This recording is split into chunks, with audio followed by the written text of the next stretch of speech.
그러면 이제 아이가 사고력 수학을 했는데 막 너무 싫어요. 머리 쓰는 게 너무 싫다. 그러면은 어떻게 해요? 그러면은 사고력 수학 교재로 좀 괜찮은 거 몇 개만 추천을 해주시면 여기서 출판사 이야기를 막 다 해도 되나요? 교과서를 어떻게 공부를 따로 사서 해야 되는지. 네, 안녕하세요. 초등생활 처방전입니다. 오늘은 특별한 전문가분을 모셨는데요. 목동 진주쌤 이상숙 선생님입니다. 저는 목동에서 목동 진주쌤이라는 이름으로 아이를 지도도 하고 있고요. 초등수학 이렇게만 하면 됩니다의 저자 이상숙이라고 합니다. 반갑습니다. 저희 아이 연산 문제집 풀고 어제도 막 풀기 싫다는 거 너무 힘들어하고 근데 요즘에는 AI 시대에 굳이 연산을 이렇게까지 해야 되는가 하는 생각은 드는데 그래도 초등학교 때는 해야지 라는 생각도 한편 들고 어느 정도로 이렇게 초점을 맞춰야 될지 저도 고민이 되더라고요. 근데 이게 사실 모든 선생님뿐 아니라 지금 모든 초등학교 아이들을 두신 학부모님들의 고민일 것 같아요. 네. 애들이 연산 너무 지겨워하는데 도대체 이거 언제까지 반복을 해야 되냐. 그리고 흔히들 어머니들이 생각하시기로 연산은 매일매일 꾸준히 네. 몇 쪽 이상 몇 쪽씩 뭐 이거 연습을 매일 해야지 실수도 줄어들고 속도도 빨라진다. 이제 이렇게들 생각하고 계시는데 저는 여러 차례 계속 그렇게 기계적인 연산을 무조건 반복할 필요가 없습니다라고 말씀드리거든요. 무조건 필요 없다가 아니고요.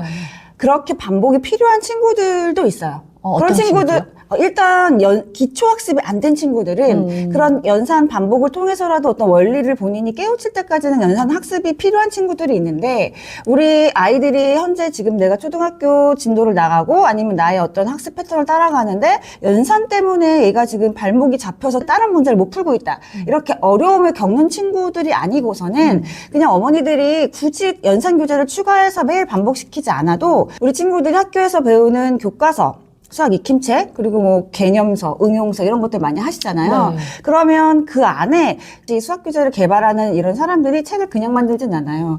교재 안에 아이들의 연산도 충분히 연습이 되도록 다 포함이 되어 있거든요. 네. 그러면 그것만 따라가도 크게 문제가 없는 친구들을 너무 이제 지겹게 계속 나 아는데 이거 자꾸 실수할까봐 또는 속도를 내고 싶어서 계속 반복시키는 거는 오히려 아이의 수학 정서에 그렇게 도움이 되지는 않는 것 같거든요.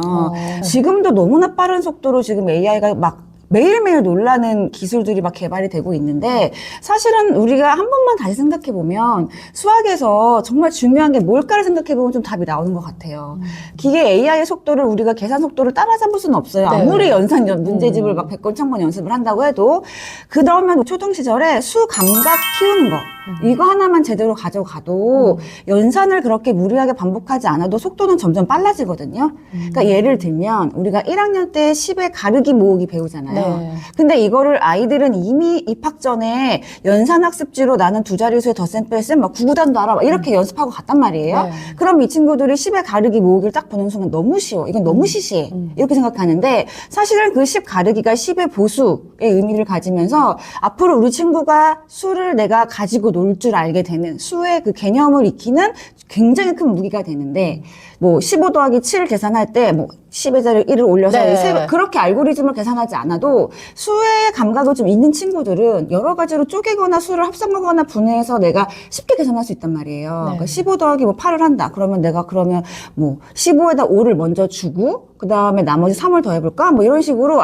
이 친구들이 계산을 내가 막 이렇게 지겹게 반복하지 않아도 수를 가지고 놀 줄 알면 속도가 빨라져요. 그리고 아이들이 실수하는 거에 대해서 어머니들이 굉장히 이제 오해가 또 한 가지 크신 게 아이들은 누구나 실수를 해요. 성인도 하는데 초등 시절에 우리가 계산 실수하는 것들을 그거에 대해서 엄마가 너무 이제 과민하게 크게 생각하시는 경향이 되게 많더라고요. 네. 우리 집 애만 이렇게 애가 덤벙거리고 꼼꼼하지 네. 못해서 이렇게 실수를 하나라고 생각을 하시는데 남의 집 애라고 생각하시고 그리고 실수 안 하고 정말 완벽하게 꼼꼼하게 하는 친구가 얼마나 되던가요? 저는 오히려 그렇게 기계식적으로 연습을 해서 애가 막 수학 딱 하면은 계산식을 써가지고 실수를 하나도 안 하고 꼼꼼하게 한다. 이게 오히려 초등학교 시절에는 답을 뭐 잘 계산하는 것처럼 보이지만 수학이 계산만 잘한다고 잘할 수 있는 과목은 절대 아니기 때문에 우리가 좀 큰 그림을 보고 우리 아이에게 정말 중요한 수학 실력을 키워주는 게 뭔가를 생각해 보시면 조금 마음이 편해지실 것 같거든요.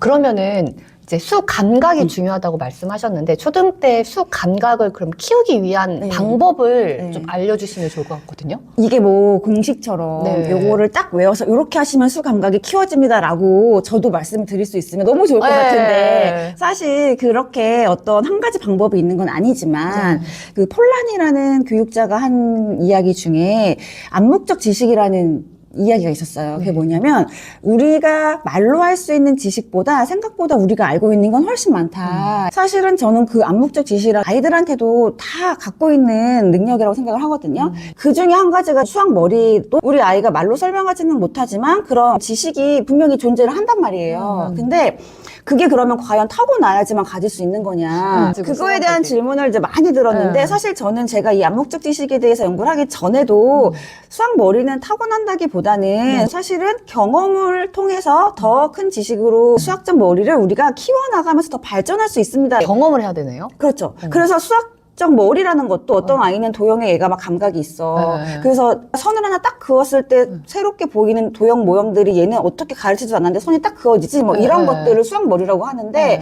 이 친구는 아마 그 전에 그런 활동들을 많이 했고 그런 나도 모르지만 생활 속에서 그런 경험들을 많이 했을 가능성이 크죠. 그리고 뭐 연산도 마찬가지, 수의 감각도 마찬가지로 내가 그런 타고난 능력으로 막 초인적인 힘을 발휘해서 수를 보자마자 어떤 감각이 생긴다 이런 것보다는 사실은 어릴 때부터 우리가 여러 가지 활동들 예를 들면 제가 수 가르기 모으기 중요하다고 했으면 뭐 바둑돌을 가지고 갈라보는 활동이라든지 뭐 이렇게 막 세어보는 활동 이런 되게 단순하고 우스워 보였던 이런 활동들이 우리 아이의 수학적 능력, 수학적 감각을 키워주는 굉장히 소중한 경험이 됐을 확률이 크거든요. 그러면 근데 이게 딱 들었을 때 이거 좋은 경험인데 이거를 집에서 부모님들 입장에서는 좀 막막하다. 그래서 제가 이거는 뭐 제 책 홍보 같긴 하지만 네. 사실은 이런 의미로 쓴 책이 19단이었거든요. 19단이요. 근데 이게 19단 하면은 네. 지금 막 뭐 방금 저 선생님 뭐 연산 반복하지 말라면서 지금 19단까지 외우라고? 막 이렇게 생각하실 수도 있는데 사실 이 책의 핵심은 19단 절대 외우지 마세요거든요. 그러니까 외우지 말고 그러면 어떻게 하라는 거냐면 19단 뭐 10몇 곱하기 10몇의 곱셈이지만 곱셈 알고리즘으로 계산하는 방법 외에 우리가 조금 더 재미있고 신박한 방법을 할 수 있는 건 없을까? 라고 던져주는 거에서 시작을 했어요. 그래서 우리가 이 곱셈을 사각형의 넓이를 도입을 했거든요. 물론 우리가 곱셈을 배울 때 교육과정에서도 사각형의 넓이 모형을 도입을 해서 곱셈의 이제 원리를 이해를 시켜주고 있는데 얘는 사각형을 좀 쪼개서 내가 10몇 곱하기 10몇을 머릿속으로 조금 더 쉬운 숫자로 바꿔보는 연습을 하는 거예요. 그래서 13 곱하기 예를 들어 13이다. 그러면 10과 3으로 사각형을 쪼개서 여기에 있는 밑에 있는 3자리를 옆으로 갖다 붙여서 사각형의 모양을 바꿔서 생각을 해보는 거죠. 그러면 도형이 잘라서 움직였지만 우리가 이 사각형의 넓이는 변함이 없잖아요. 그거에 초점을 맞춰서 그러면 내가 이 위로 갖다 잘라 붙인 가로를 늘린 사각형은 세로가 10이기 때문에 암산이 되거든요. 160. 그리고 밑에 조그맣게 하나가 남아요. 3 곱하기 3, 9. 그러면 내가 160과 9를 더해서 169. 13 곱하기 13이 169구나. 이렇게 세로 알고리즘을 하지 않아도 머릿속으로 어떤 그런 그림이 떠오르고 원리가 이해가 되면 또 다른 방법으로 우리가 곱셈을 조금 더 재미있게 새로운 방법으로 연습해 볼 수 있는 그런 계기가 될 수 있도록 책을 집필 했는데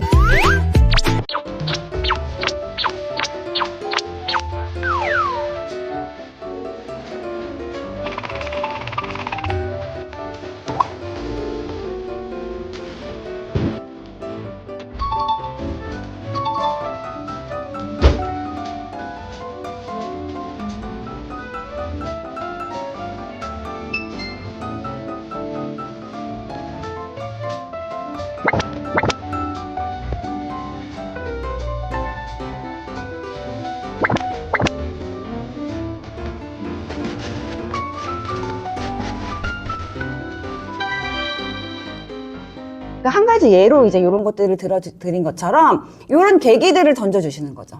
그러니까는 이제 연산을 정해진 방법으로 막 하는 게 아니라 이렇게도 해보고 쪼개도 해보고 도형으로도 이런 해보고 방법도 있었네. 그러면 내가 19단을 외우지 않아도 또는 세로셈으로 지겹게 막 이렇게 계산하지 않아도 이런 새로운 방법이 있었네. 근데 사실 이게 되게 재밌는 게 이거는 인도 베다 수학에서 이제 원리를 가져오긴 한데 이 방법들을 쭉 연습을 하다 보면은요. 이 구조가 이제 이해가 되면 3초 10초 만에 사실 답이 나오는 구조예요. 암산으로. 그냥 딱 숫자를 보면 이제 도형이 움직이는 게 뭐 보이겠죠? 이제 바로 나오기 때문에 친구들이 되게 재밌는 거예요. 그러니까 곱셈을 지겹게 반복하지 않아도 얼마든지 사실 속도가 더 빠르게 계산할 수 있는 방법이 있기 때문에 한 가지 이제 예시를 들었지만 수학을 이렇게 하나로 정해져 있는 게 아니라 다양하게 생각해 볼 여지가 굉장히 많고 재미있는 과목이다. 이런 것들을 좀 알려주시면 초등 시절에 되게 좋은 경험이 될 거라고 생각이 됩니다.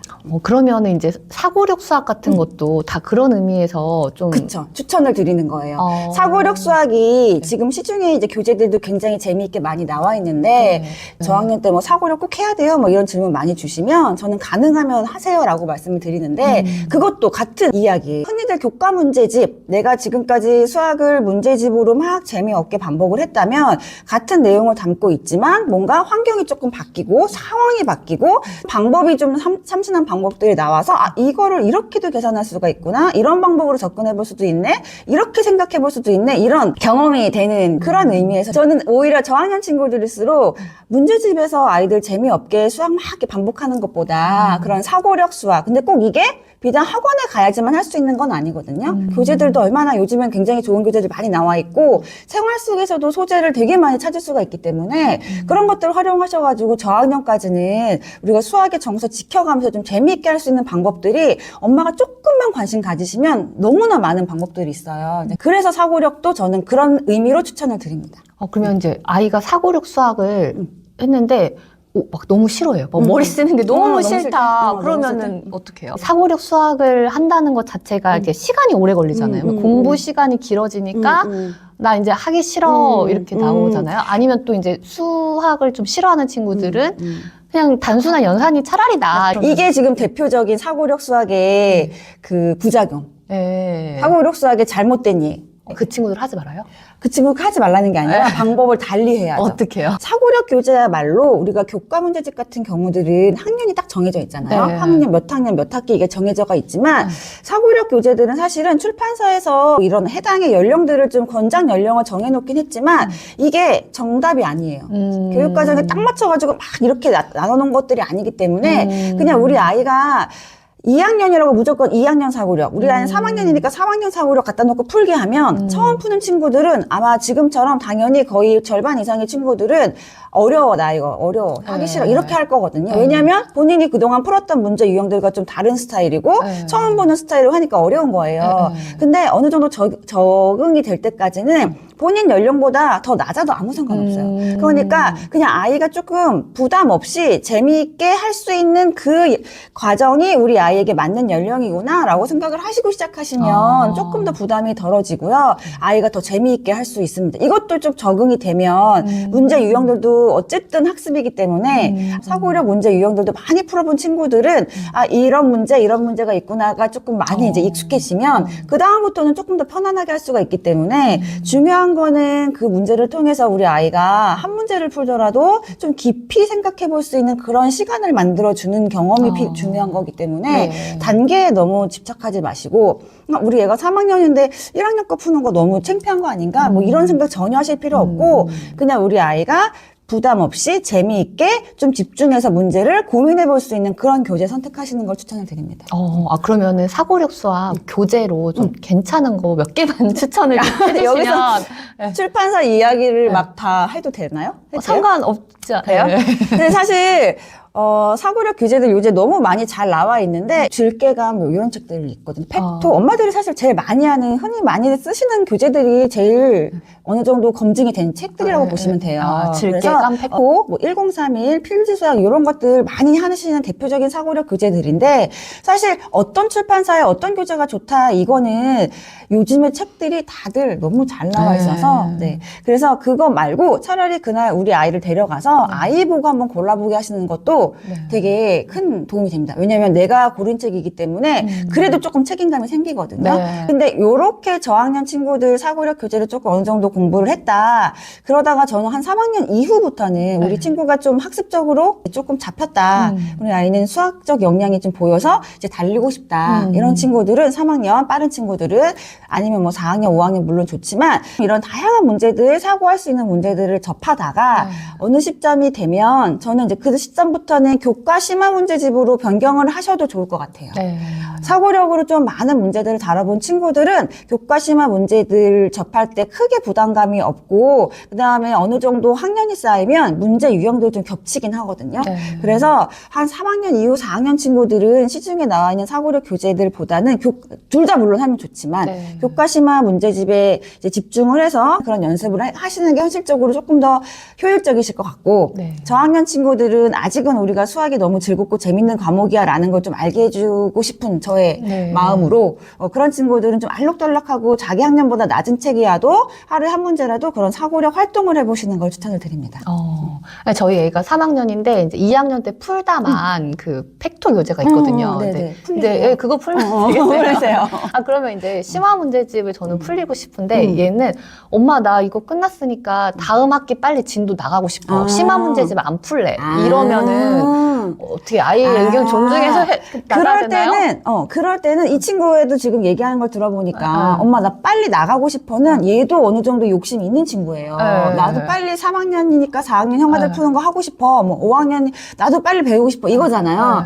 그런 친구들은 그런 부분을 건드려줘야죠. 그래서 너 있잖아. 이거 3학년 심화 문제는 5학년 형아들도 잘 못 풀어. 요렇게라도 해서 네가 지금 그 진도가 중요한 게 아니라 우리가 얼마나 어려운 문제를 네가 잘 풀어내는지도 그게 더 멋있는 거야. 뭐 이런 식으로 아이의 그런 욕심, 성취욕 이런 것들을 좀 자극시켜 주시면 아마 얘가 또 욕심내서 할 수 있거든요. 근데 저는 지금 말한 것처럼 그냥 쉬운 것만 빨리빨리 진도를 빼는 건 정말 비추하고요.